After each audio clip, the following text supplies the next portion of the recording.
देखिए, मूल कारण ये है कि जब कांग्रेस पार्टी इंडी गठबंधन के अंदर पूरी तरह विश्वास खो चुकी, बहुत साफ दिख गया कि इंडी गठबंधन के अंदर कांग्रेस पे अविश्वास स्पष्ट रूप से दिख गया।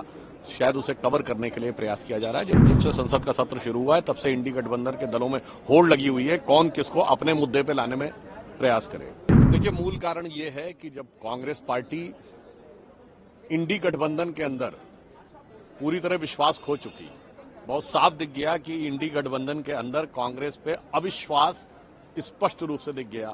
शायद उसे कवर करने के लिए प्रयास किया जा रहा है। जब से संसद का सत्र शुरू हुआ है तब से इंडी गठबंधन के दलों में होड़ लगी हुई है, कौन किसको अपने मुद्दे पे लाने में प्रयास करे। सर, दो तथ्य सामने आया। पहले तो आया कि राहुल गांधी की यात्रा में सुरोस के वाइस प्रेसिडेंट शामिल हो रहे हैं और सुरोस का जो फाउंडेशन है वो फंड करता है, वो सवाल कांग्रेस उठाती है। तो अब जब से सोनिया गांधी का एक फाउंडेशन में सह-अध्यक्ष का नाम है, उसके बाद हम देख रहे हैं कांग्रेस की जो आक्रामकता है वो संसद में। देखिए, मैं उसको आक्रामकता नहीं, घबराहट कहूंगा, क्योंकि जब आपने यात्रा की बात कही तो ये विदेशी धरती से जो लोग भ्रष्टाचार या भारत विरोधी गतिविधि में संलिप्त होते हैं उनके साथ कांग्रेस के शीर्ष नेतृत्व का संबंध हमेशा से निकलता आया है।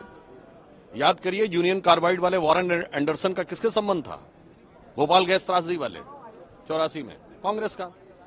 ओटावियो कॉट्रोची से किसका संबंध निकला? कांग्रेस के शीर्ष नेतृत्व का। गाइडो हेस्के के साथ किसका संबंध निकला? कांग्रेस के शीर्ष नेतृत्व का। Christian Michel Agusta Westland deal में कांग्रेस के शीर्ष नेतृत्व का। अब जॉर्ज सोरोस कांग्रेस के शीर्ष नेतृत्व का। तो साहब, ये कहानी बहुत पुरानी है और ये यात्रा भी बहुत पुरानी है।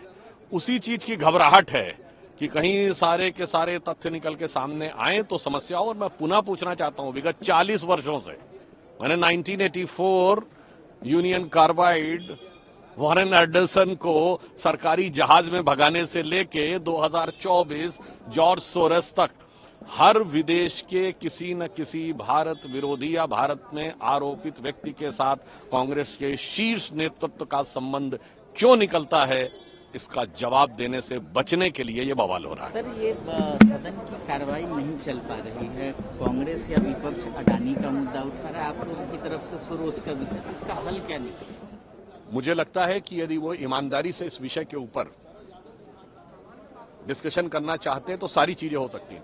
हमसे छोड़ें, पहले बता दें, अपने गठबंधन में जितने भी 267 के राज्यसभा में नोटिस दिए गए, किन्हीं दो दलों ने एक मुद्दे पे नहीं दिया।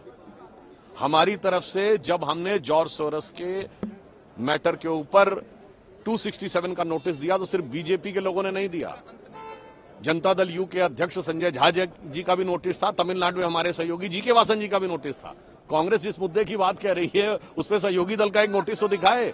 तो हकीकत में है अपनी अपनी ढपली, अपना अपना राग, और इसीलिए संसद में इस प्रकार का विराग दिखाई पड़ रहा है। उपराष्ट्रपति जी के खिलाफ भी एक मोशन इंडिया गठबंधन, वो मैंने साफ साफ कहा, चूंकि कांग्रेस के प्रति इंडी गठबंधन के दलों का अविश्वास अब प्रकट रूप में सामने आ गया है। ममता जी बोल चुकी हैं, समाजवादी पार्टी बोल चुकी है, अपने पवार साहब बोल चुके हैं। तो उस अविश्वास को कवर अप करने के लिए यह अविश्वास प्रस्ताव लाया गया है। वास्तविकता में यह कांग्रेस पार्टी के प्रति इंडी गठबंधन का अविश्वास है, जिस कारण से धरती उनके नीचे खिसक रही है। इसलिए महामहिम राष्ट्रपति के ऊपर यह अनर्गल निराधार आरोप लगाकर अपनी असफलता का बचाव करने का प्रयास है।